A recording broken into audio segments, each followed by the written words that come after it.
인생을 살다 보면 어느 날 갑자기 일이 꼬입니다. 잘 준비했고 수고를 많이 했고 또 지금까지 이 일이 좀 순탄하게 잘 진행되어 오는데 어느 날 갑자기 일이 꼬이기 시작해요. 뜻밖의 일이 생긴다 그 말입니다. 내가 예상하지 못한 일이 생겨서 일이 꼬이고 또 꼬이고 이 꼬인 문제를 풀려고 하다 보면 더 이제 일이 더 심하게 꼬이는 것을 보게 되죠. 뿐만 아닙니다. 지금까지 아무 문제 없이 무탈하게 일이 잘 진행되던 일조차도 갑자기 또 일이 잘 안 되기 시작합니다. 정말 인생이 꼬인 거죠. 이렇게 꼬인 인생들을 살아가면서 어떻게 이 문제를 풀어나갈까, 어떻게 이 문제를 해결할까 고민을 해보지만 어떻게 풀어야 할지를 정말 도무지 알지 못하는, 감이 잡히지 아니하는 그런 상황 속에 우리가 있을 때가 많습니다. 만약에 우리의 인생이 이와 같다면 얼마나 참 난감하겠어요. 내 인생에 정말 수고를 많이 하고 애를 많이 쓰고 이 일을 위해서 지금까지 살아왔는데 오늘 갑자기 인생이 꼬여버린 겁니다. 그리고 이 꼬인 문제를 어떻게 어디에서부터 풀고 해결해야 될지를 전혀 감을 잡지 못한다고 한다면 정말 난감, 이것은 정말 고통스러운 일일 수밖에 없습니다. 오늘 우리가 함께 합독한 시편의 말씀, 이 시편 37편 말씀인데요. 이 말씀을 통해서 어떻게 우리 인생을, 꼬인 인생을 풀어낼 수 있을까? 어떻게 꼬인 인생을 풀 수 있는 그 방법, 그 비결이 무엇인가 하는 것을 저는 말씀을 통해서 묵상을 하면서 이 말씀을 통해서 이제 알게 되었고 이 사실을 제가 오늘 소개해 올려드리기를 원합니다. 만약에 인생이 정말 꼬여 있다, 내 계획대로 잘 안 된다 하신 분이 계신다면 오늘 말씀 앞에 좀 집중해 주시면 좋겠습니다. 시편 37편 말씀인데 오늘 이 말씀의 기자, 시편 기자는 다윗 왕이죠. 그리고 시편 오늘 본문의 말씀은요, 이제 이렇게 다윗이 인생을 다 살면서 노인이 되었습니다. 인생을 이제 살아가면서 지금까지 많은 것을 경험하고 살아오면서 노인이 되었을 때 그때 이 노인이 자기 인생을 돌아보면서 그 가운데서 깨달음을 자기 백성들에게 소개해주는 지혜의 그 시가 오늘 말씀인데요. 그런 의미가 오늘 본문의 내용입니다. 인생을 살아가면서 여러 가지 꼬인 상황들을 그가 경험했는데 이 꼬인 상황들을 그가 어떻게 풀어낼 수 있었는지에 관한 내용들이 본문에 기록되어 있습니다. 때문에 이 말씀을 제가 소개하기를 원하는 거죠. 우리가 잘 아는 것처럼 다윗 왕은 원래는 양치는 목동이었습니다. 근데 양치는 목동이 나중에는 왕이 됩니다. 그렇죠? 근데 우리가 아는 것처럼 이 일이 갑자기 이렇게 순탄하게 평탄하게 이렇게 일이 진행된 건 아니에요. 많은 어려움이 있었습니다. 많이 일이 꼬이는 일이 있었어요. 어쨌든 자기는 이런 꿈이 없었어. 내가 이스라엘의 왕이 되겠다 이런 꿈도 없이 그냥 이제 양치는 목동으로서 그렇게 삶을 살아갑니다마는 그 나이 15세 때 갑자기 왕제가 돼요. 왕제가. 갑자기 사무엘이 찾아와가지고 이스라엘의 왕으로 이렇게 기름을 이제 붓는 그런 행사를 갖게 됩니다. 자기가 계획한 건 아니에요. 어쨌든 정말 이 인생에 있어서는 어쩌면 그의 인생에서 굉장히 중요한 순간을 맞이했을지 모르겠습니다. 아무런 생각이 없었는데 오늘 갑자기 왕제가 되고 이스라엘의 왕으로 될 운명이 이렇게 바뀌어버리는 그런 상황을 맞이하게 되죠. 그리고 그 후에는 정말 승승장구합니다. 이 다윗 인생의 하이라이트가 뭐냐면요. 그런 이야기죠. 왕이 되기 전에 하이라이트는 뭐냐면 이스라엘의 이제 위기가 찾아왔잖아요. 이웃나라 블레셋이 공격해왔고 다들 벌벌 떨고 있을 때 그때 혼자 혈혈단신 혼자의 몸을 이끌고 가서 그 블레셋 장수 골리앗을 물리칩니다. 그래서 이스라엘 민족의 영웅이 되는 거죠. 승승장구합니다. 자, 이렇게 모든 사람들의 주목을 받고 인기를 끌면서 승승장구하게 되니까 오히려 이제 항상 모든 일이라는 그 있잖아요. 빛과 그림자 있잖아요. 모든 일에 좋은 일이 있으면 반드시 그 가운데 어둠이 있는데 어떤 일이 있었냐면 그 당시에 왕이었던 사울 왕이 시기 질투합니다. 이 다윗의 인기를 시기 질투해서 그때부터 시시때때로 다윗을 죽이려고 작정하죠. 항상 이 목숨에 위협을 느끼며 살게 됩니다. 심지어는 이 다윗이 사울의 사위가 되죠. 사위가 되었지만 그러나 자기 목숨을 부지하기 위해서 10여 년 동안 그는 도망자로 살게 돼요. 도망치면서 심지어는 아주 자기 목숨을 부지하기 위해서 침을 질질 흘리는 연기를 해야 할 정도로 아주 그의 삶이 갑자기 바뀌어버립니다. 무슨 말이겠어요? 일이 꼬였다 그 말이죠. 승승장구하면서 잘 이루어질 줄 알았는데 실제로 잘 되어 왔는데 백성들이 환호하고 칭찬하고 인기가 아주 하늘을 찔렀는데 그러나 오늘 갑자기 보니까 자기가 도망자가 되어 있는 거예요. 도망자가. 자기 목숨을 부지하기 위해서 도망자가 되어야 되는 그런 엄청난 고통 속에 빠지게 됩니다. 갑자기 일이 꼬였다. 갑자기 꼬인 인생이 되었다. 그 말이에요. 그런데 오늘 시편의 말씀 우리가 함께 합독한 본문의 말씀 속에서 보면 다윗은 이제 그 모든 꼬인 문제를 다 풀고 난 이후에 왕이 되고 왕으로 이제 사는 그 이후에 그는 자기 인생을 돌아보면서 내가 이렇게 함으로써 나의 꼬인 인생을 풀었다 이렇게 설명을 해주는 말씀이 오늘 본문의 말씀이 됩니다. 꼬인 인생이었지만 그러나 결국에는 이 꼬인 인생을 풀어서 하나님 앞에 내 마음에 합한 사람이라고 하는 칭찬을 받게 되는 그런 아주 이제 놀란 사람이 되는 거죠.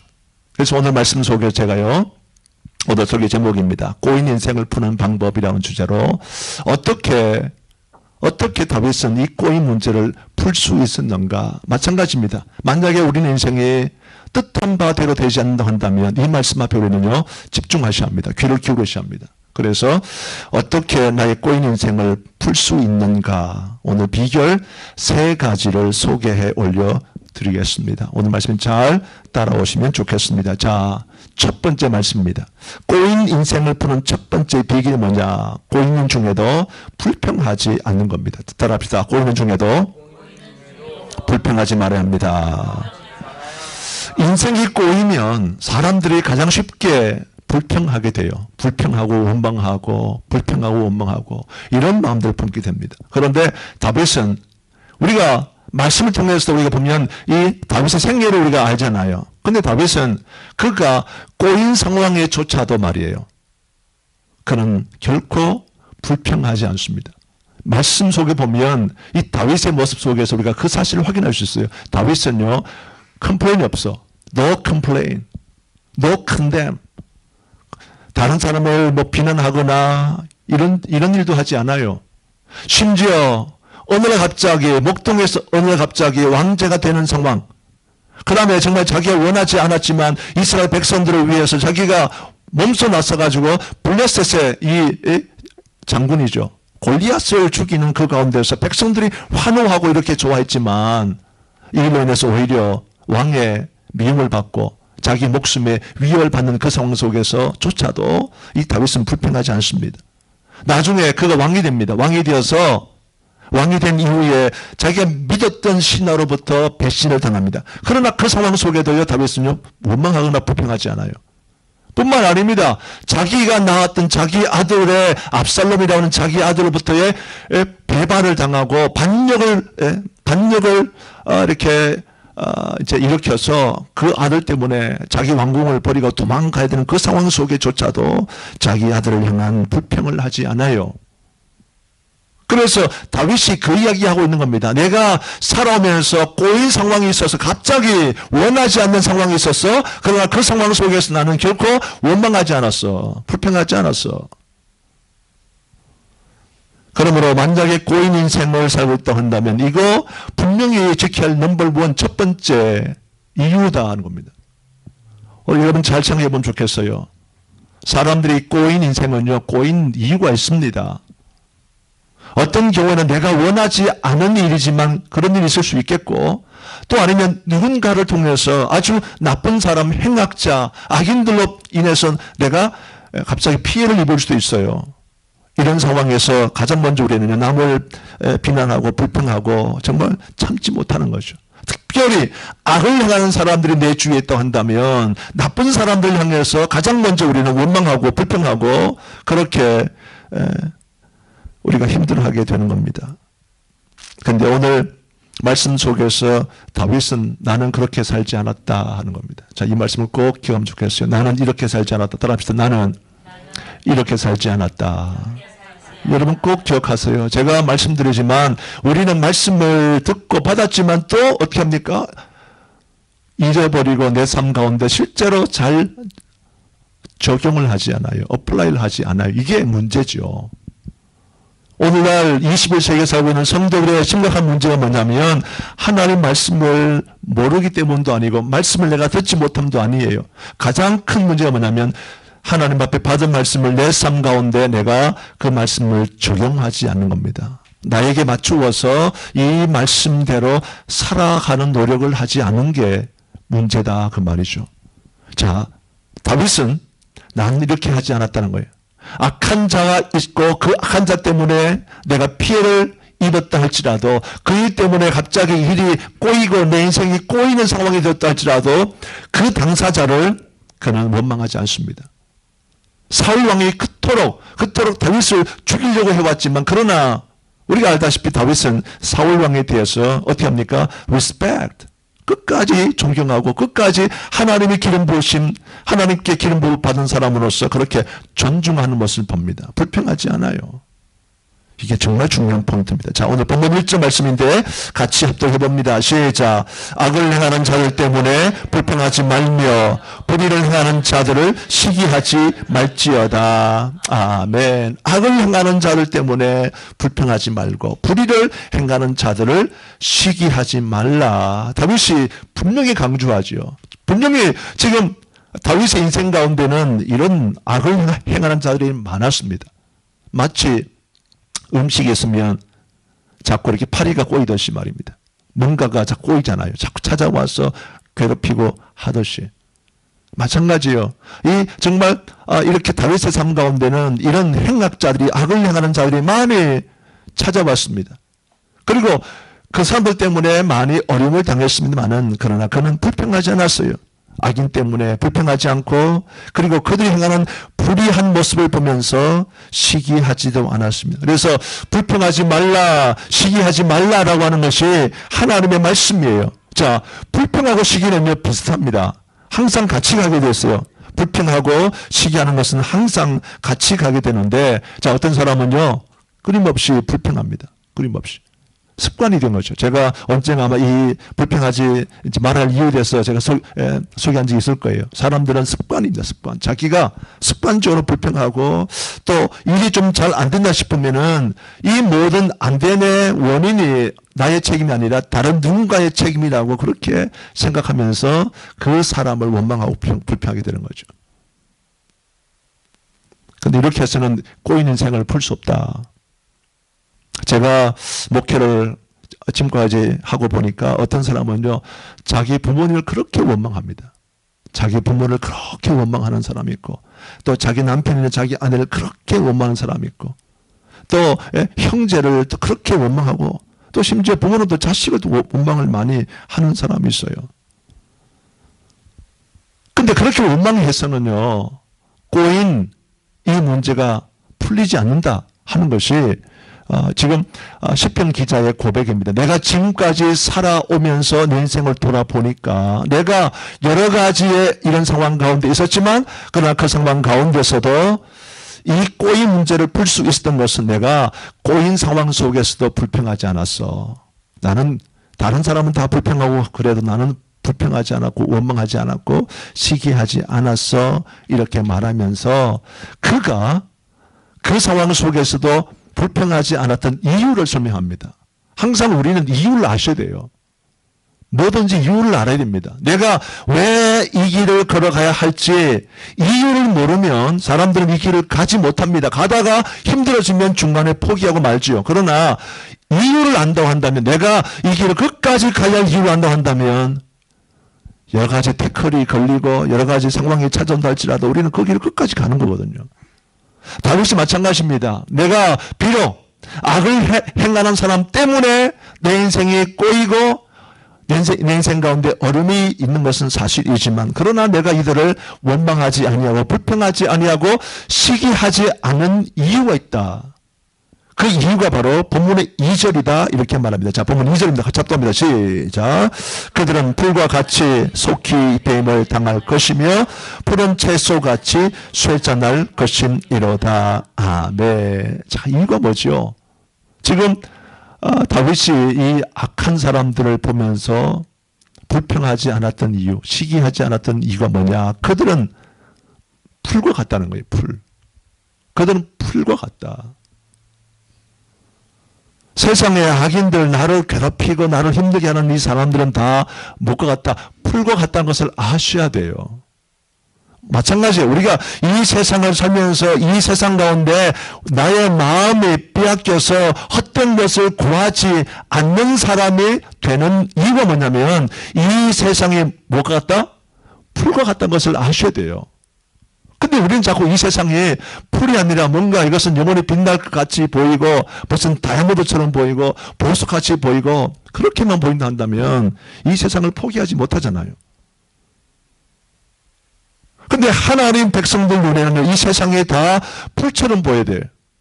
지금 다윗은 악한 자들, 행악자들, 이런 사람들 뭘로 봤냐면 그들의 영광이나 그들의 번영이나 그들의 힘들게 하는 것조차도 풀과 같이 보았어요. 풀처럼 보았어. 자, 따라합시다. 풀처럼 보자. 풀처럼 보셔야 돼. 누가 힘들게 합니까? 그 사람을 어떻게 보냐면 풀처럼 보셔야 돼요. 풀. 저 사람은 풀이야. 지금 상황은 풀이야. 저 악한 사람은 풀이야. 악한 사람의 형통도 풀이야. 이렇게 풀로 보셔야 돼요. 그들은 풀과 같이 속히 배임을 당할 것이며 푸른 채소같이 쇠잔할 것임이로다. 여러분, 풀이나 채소는 한철입니다. 오래 가지 못합니다. 그래서 농사를 이렇게 지어본 사람은 알죠. 채소는 많아봐야 불과 정말 오래 있어봐야 2개월입니다. 2개월. 2개월 넘지 않아요. 잠시 반짝거리다가 아주 파릇파릇하게 반짝거리다가 얼마 있지 않으면 아주 바짝 말라버리고 맙니다. 그게 채소요. 그게 풀의 운명입니다. 이스라엘의 그 날씨는 크게 이제 두 가지로 뚜렷합니다. 우리가 아다시피 이스라엘은 그 땅 자체가 사막이거든요. 사막. 이스라엘은 사막이에요. 지금 마찬가지 아닙니까? 저 이렇게 미들리스트 중동 지역에 보면 다 사막이잖아요. 아프가니스탄도 사막이고 이라크도 사막이고 사우디아, 아라비아도 사막이 다 사막이에요. 이스라엘도 사막입니다.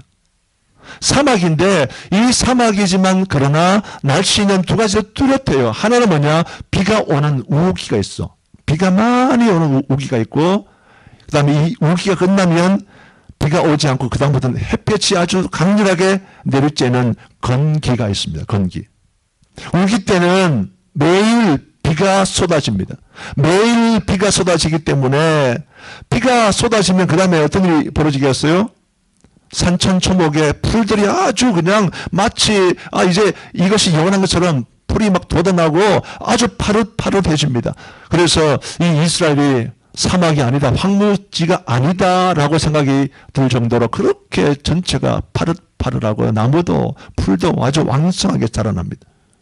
그런데 이 반짝반짝 이렇게 이제 파릇파릇하던 바로 이 우기가 끝나고 나면요, 그 다음부터는 태양이 장렬하죠. 태양이 내리쬐면서 그 다음에 이제 전체의 땅들은 다 바짝 마르기 시작합니다. 바짝 마르고 그러면서 그 다음부터는 땅이 노래지는 거죠. 그 파릇파릇하던 땅이 노래진다.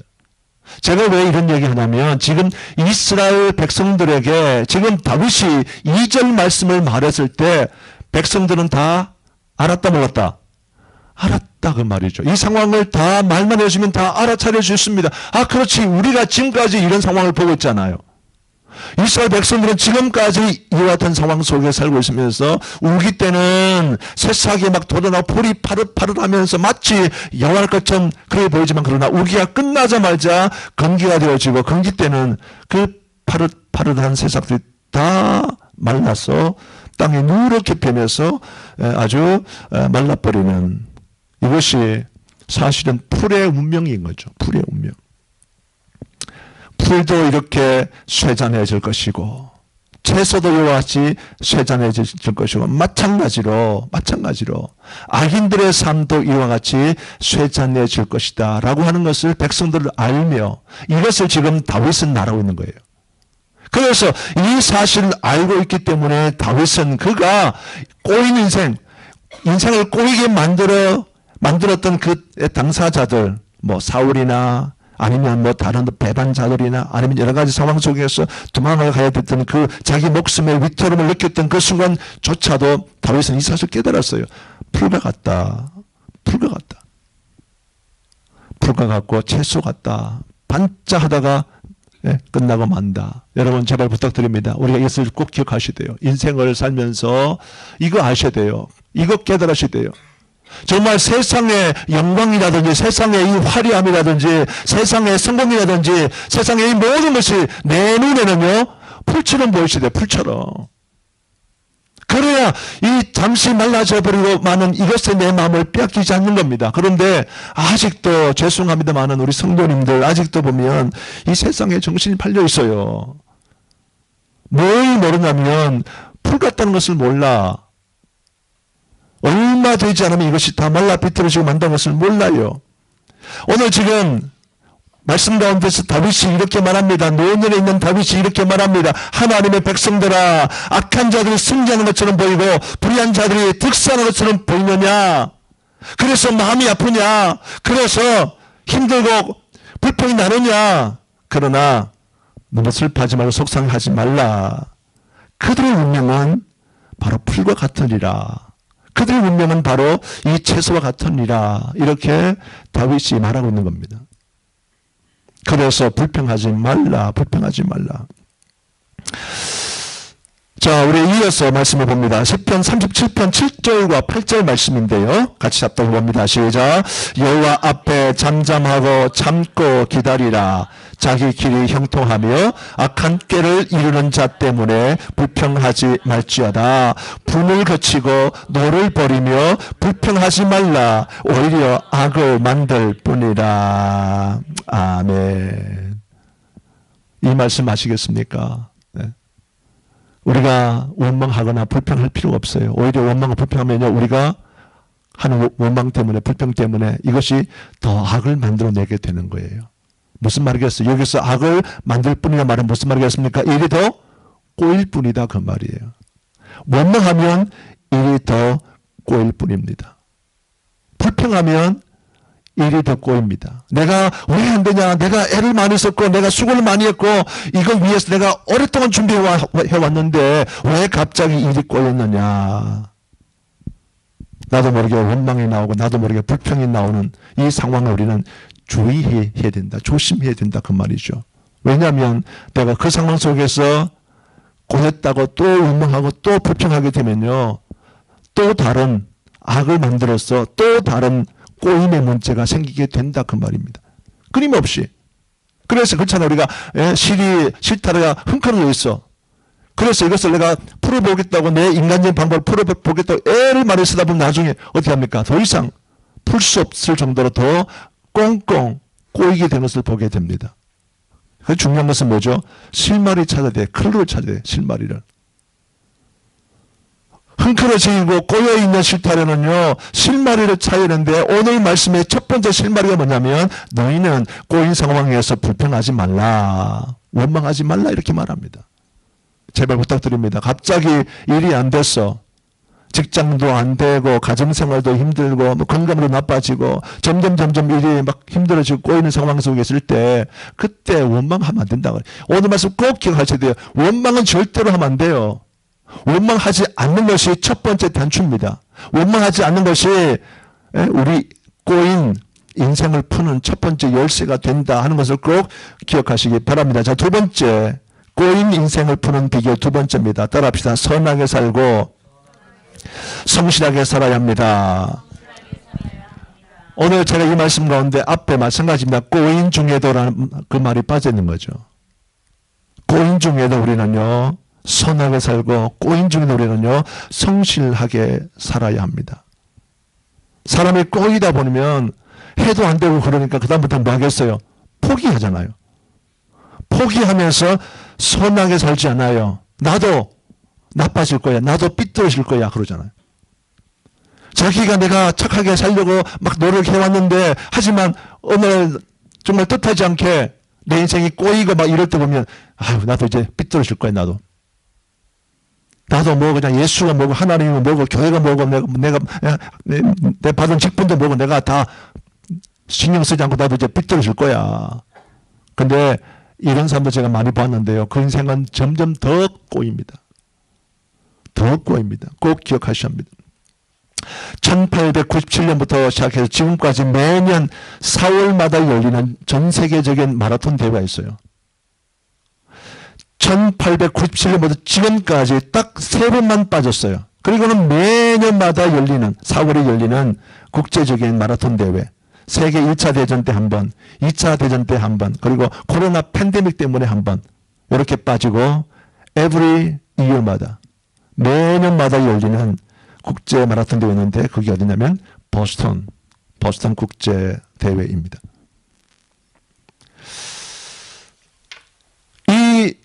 이 대회의 코스는 항상 똑같다 그래요. 처음 시작할 때나 지금이나 마찬가지 코스는 한 번도 바뀐 적이 없어요.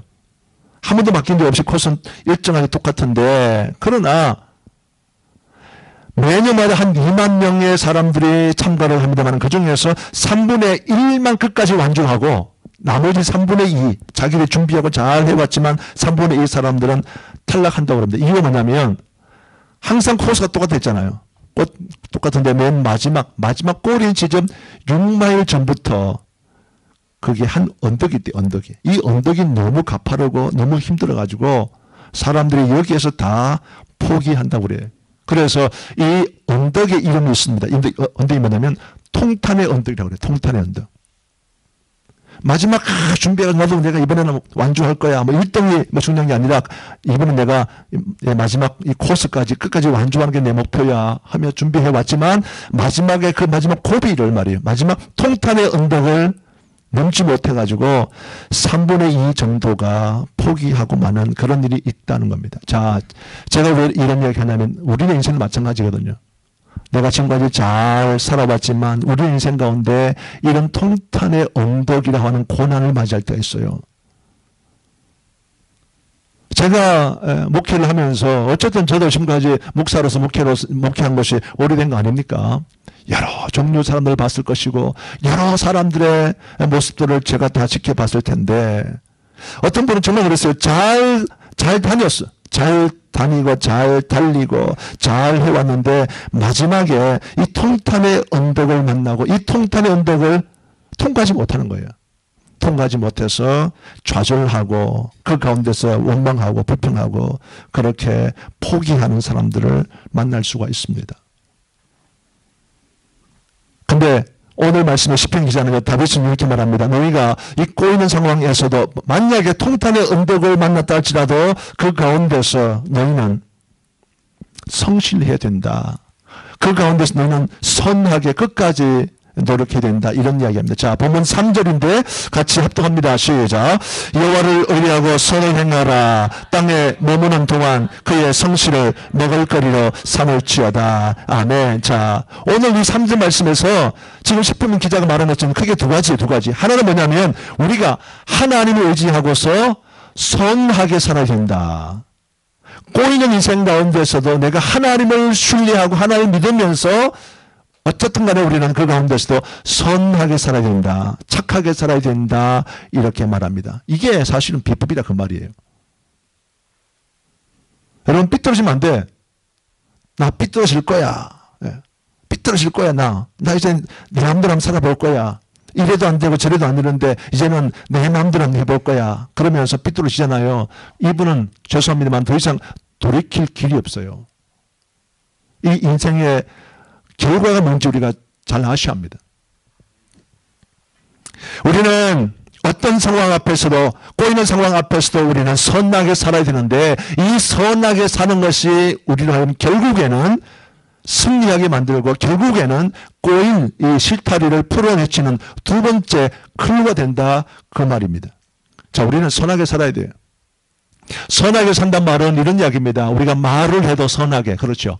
선하게 말을 하셔야 돼요. 어떤 사람은 말하는 게 너무 그냥 선하지 않아. 너무 나쁘게 말합니다. 예? 이 말 자체가 아주 너무너무 이렇게 싸우려고 해요. 막 전투적으로 하고. 그래서 선하지가 못하죠. 사람은요, 그 사람의 인품이 있습니다. 뭘로 통해 할 수 있습니까? 말을 통해서 할 수 있는 거예요. 말을 통해서 대화를 해보면 이 사람의 인품이 어떤 분인지 알 수 있어. 이 사람의 참 내용이 어느 정도인지 우리가 알 수 있습니다. 그래서 말을 할 때도 선하게, 행동할 때도 선하게, 뭐 직장 생활 할 때도 선하게, 사업을 할 때, 장사할 때도 선하게, 이 모든 걸 선하게, 신앙생활도 선하게 우리가 하는 겁니다. 우리가 선하게 행할 때 하나님께서 은혜를 주신다는 이 사실을 알기 때문에, 그리고 하나님 실제로 우리의 선함을 통해 일하세요. 하나님은 악함을 통해 일하지 않습니다. 꼭 아셔야 돼요. 하나님이 물론 악한 사람들을 사용하셔서 우리 하나님의 백성들을 가끔 혼내줄 때나, 하나님의 백성들을 이렇게 잘못된 길로 가는 하나님의 백성들을 가끔 혼내서 꾸짖어서 바른 길로 인도하실 때, 그때 악한 자들을 잠시 사용하지만 어떻게 한다고 그랬어요? 하나님은 그 하나님 백성들을 혼낸 그 회초리를 사용하고는 어떻게 합니까? 회초리를 끄끄 뿌리는 거야. 하나님 백성들은요, 항상 선하게 사셔야 돼요. 선하게. 착하게 사셔야 돼요. 착하게. 말할 때도 착하게, 행동도 착하게, 예? 예수 믿을 때도 믿는 사람으로서 우리는 착하게 살아야 하나님이 바로 우리의 선함을, 우리의 착함을 사용하셔서 우리 가운데 상황을 극복해 주시고 꼬인 문제를 풀어주신다, 그 말이고요. 또 다른 하나가 뭐냐면, 우리가 이 땅에 사는 동안에 어떻게? 성실하게 살아야 한다 하는 것을 말해줘요. 다윗이 그렇게 말합니다. 다윗은 그가 항상 내가 성실하게 살았다, 그 말이죠. 내가 도망을 가는 가운데도 정말 성실하게 살았고, 내가 정말 왕을 하면서도 성실하게 살았고, 내가 목동으로서 내가 살 때도 성실하게 살았고, 항상 성실한 거예요. 인생에 여러 가지 어려운 상황이 있었지만, 그러나 그 상황 속에다 성실하게 산 사람이 바로 이 다윗입니다. 우리가 이것을 꼭 기억하셔야 돼요. 성실하지 않으면 안 돼요. 나의 주어진 일을 아주 성실하게 하시. 대강 설렁 적당히 눈가림하면서 속이는 거 안 됩니다. 제가 말씀드리잖아요. 기도할 때도 어떻게? 성실하게 기도하고, 주님 앞에 예배 드릴 때도 어떻게? 성실하게 예배 드리고, 하나님 말씀을 들을 때 어떻게? 성실하게 말씀을 들으셔야 돼요. 아주 귀를 쫑긋해서 이렇게 눈이 반짝거리면서 이렇게 말씀을 듣는 것이 필요합니다. 그냥 예배 시간에 졸다가 자다가 다른 생각했다가 뭐 언제 끝나냐 그러고 이렇게 해서는 안 된다는 거예요. 예. 성실하게. 이것은 사람은 속일 수 있지만 하나님은 속일 수 없어요. 하나님은 언제나 우리가 성실하게 행하기를 원하십니다. 성실하게. 성실이라고 하는 것은 나에게 주어진 일을 열심히 부지런하게 잘 수행한다, 그 뜻이겠죠. 정말 착하게 성실하게 살아가는 것이 필요하다. 그러면 꼬인 이 문제도 갑자기 풀리는 거예요. 하나님의 은혜로. 네, 정말 그렇습니다. 꼬였는데 지금까지 어떻게 해결할지 몰랐는데 갑자기 놀라신 방법으로, 하나님 특별하신 방법으로 일이 술술 풀리는 거예요. 뜻밖의 이 일이 해결되어지고 풀리면서 축복과 은혜를 누리게 되는 것입니다. 자, 갈라디아서 6장 9절 10절 말씀인데요. 같이 합독합니다. 시작.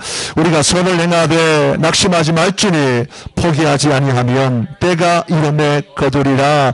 그러므로 우리는 길에 있는 대로 모든 이에게 착한 일을 하되 더욱 믿음의 가정들에게 할지니라. 아멘. 선을 행하고 낙심하지 말라. 포기하지 않고 선하게 계속해서 해나가면 반드시 풀릴 때가 있다고 말이에요. 아멘. 풀릴 때가 있다고. 인생 꼬인 문제도 풀릴 때가 있다. 이거 여러분 기억하셔야 돼요. 내가 이 문제 가지고 풀려고 하고 내가 잘못된 모습으로 하려고 하면요, 일이 더 꼬인다니까. 더 꼬여버려요. 그럼 나중에는 손댈 수가 없어. 그래서 마지막 모습은 비참하게 끝나고 마는 거죠. 비극으로 인생이 끝나고 마는 겁니다. 이거 여러분 제대로 하셔야 돼. 오늘 이 말씀을 꼭 깨닫기를 원해요. 우리가 선을 행하되 낙심하지 아니하고 포기하지 아니하고 계속 선을 행하면 반드시 꼬인 문제가 해결되고 풀리는 그날이 오는데, 그때까지 우리는 선하게 살고 착하게 살고 성실하게 살아야 된다. 여러분, 악한 사람은 결코 위대할 수 없습니다. 악한 사람은 결코 잘 될 수 없어요. 반짝 잘 될 수 있어. 그러나 원래부터 나쁜 사람은요, 오래 못 가요. 요즘 우리 한국의 국가대표팀 말이 많잖아요. 인성이 나쁘니까 그 모든 것이 다 드러나게 되는 거예요. 한순간에 다 잃어버리게 됩니다. 요즘 축구선수 뭐 보면 다 빠졌잖아. 광고도 빠지고 뭐 다 빠지고 혹시 이 사람 볼까봐 내가 좀 보진 않겠지만 혹시라도 상처받을까봐. 참 그렇죠. 악한 사람은 결코 위대할 수 없어요. 하지만 항상 내가 손해를 당하고 내가 피해를 입고 내가 고통을 당하는 가운데, 그 가운데서도 선하게 착하게 성실하게 살면 사람이 나중에 다 알게, 너 그때 그랬어? 그때 이런 상황에서도 이렇게 한 거야? 와, 인성이 대단하다. 더 높아지게 되고 더 인정받게 되고요, 더 잘 되게 되는 겁니다. 이게 원리. 예수 믿는 사람인 우리가 성실하게 사셔야 돼요. 아시겠습니까? 아멘이죠. 성실하게 살아야 돼요. 그리고 착하게 살아야 돼요. 최선을 다해 살아야 돼요.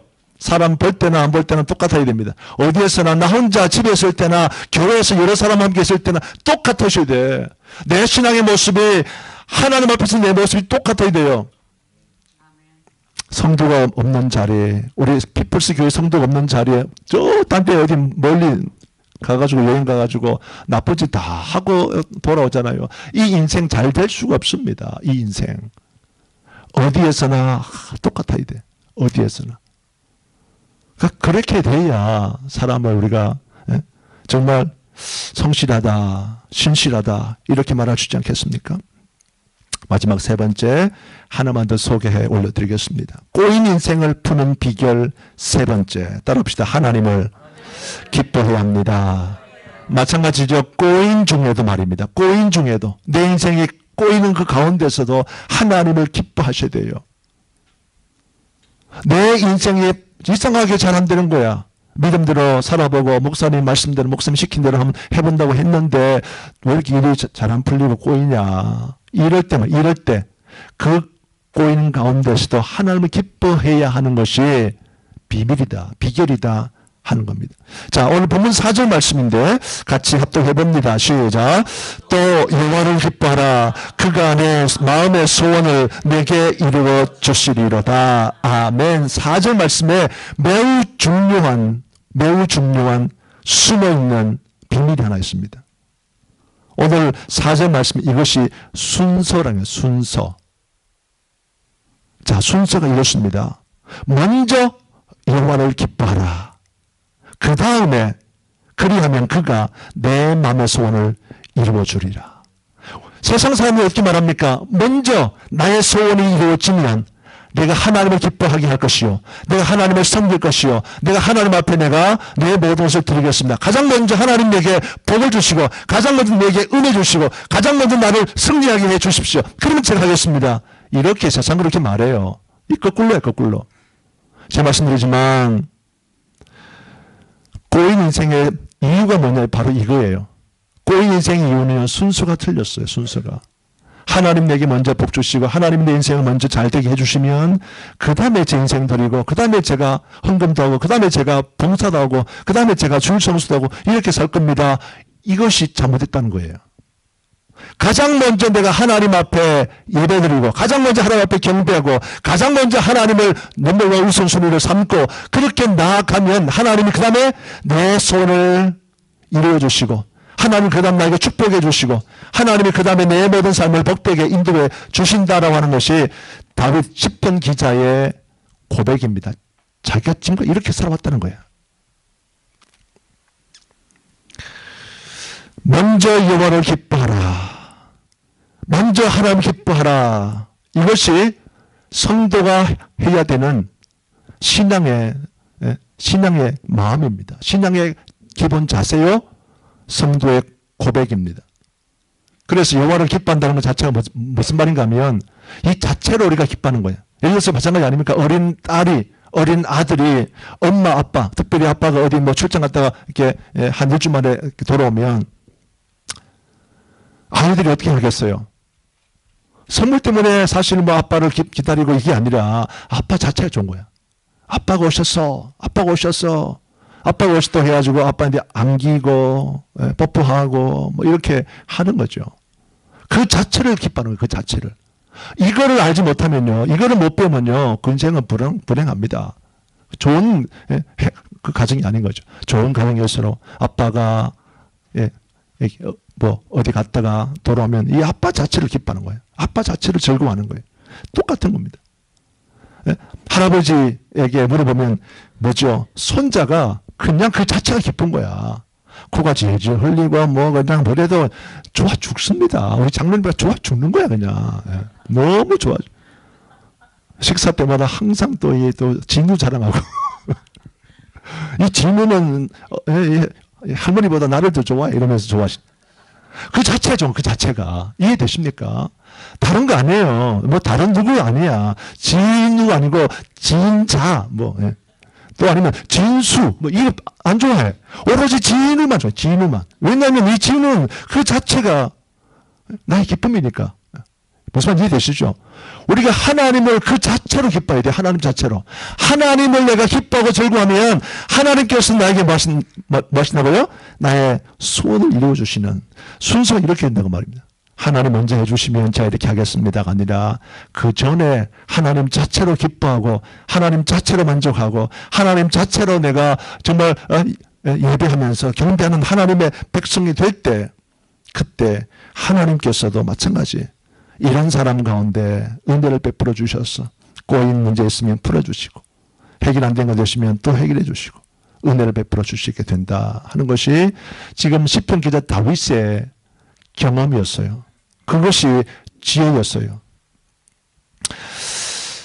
우리가 잘 알다시피 사무엘의 어머니가 있습니다. 누굽니까? 한나죠. 한나. 한나의 인생은 정말 쉬운 인생이 아닙니다. 꼬인 인생입니다.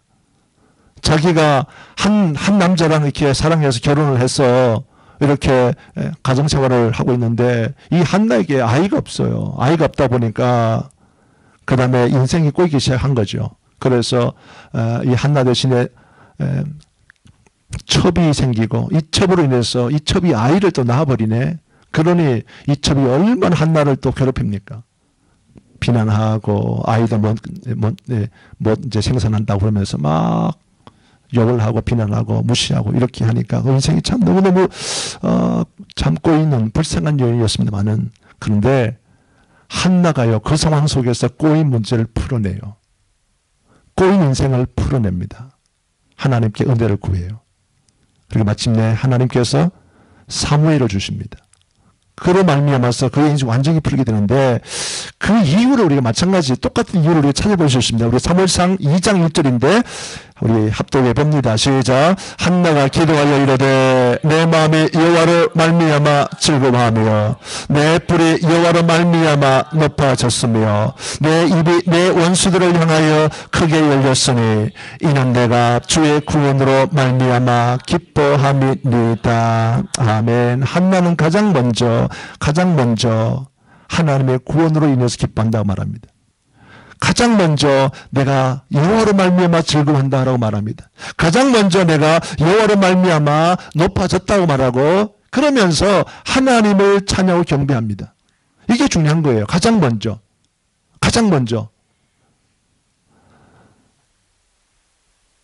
사무엘이 생기기 전부터 사실 한나는요, 가장 먼저 하나님 앞에 은혜를 구하면서 기도하면서 구원을 구합니다.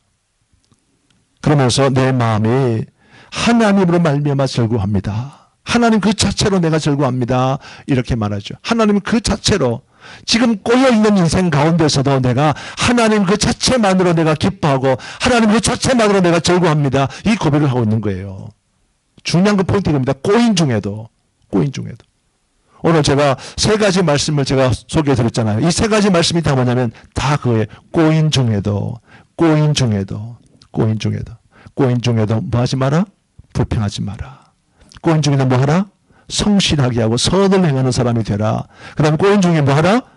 하나님을 기뻐하라. 하나님 그 자체로 기뻐하라. 그러면 어떤 일이 벌어진다면 하나님이 꼬이 문제를 풀어주십니다. 그토록 풀리지 않던 이 꼬이 문제가 풀어지기 시작하면서 마찬가지로 이와 같은 고백의 사람도 되는 거예요. 다윗도 다 풀려서 위대한 하나님 백성으로 되었고요. 마찬가지입니다. 한나도 엄청 꼬였지만 그러나 그 꼬이 문제가 풀어지면서 위대한 사무엘의 어머니가 되는 축복을 허락해 주셨습니다. 오늘 이 말씀을 꼭 기억하시면서 혹시라도 내 인생에 꼬여 있다고 한다면 이거 꼬이는 문제가 바로 원인은 나이겠구나, 이유가 나이겠구나, 이것을 꼭 하시면 좋겠어요. 꼬인 인생은 꼬일 수밖에 없는 이유가 있고 꼬인 인생이 풀리는 사람은요 풀릴 수밖에 없는 원인과 이유가 있습니다. 꼭 깨달아서 인생의 꼬인 문제를 다 푸시고 정말 남은 생에 승승장구하고 승리하는 주의 백성들 되시길 바랍니다. 기도하겠습니다.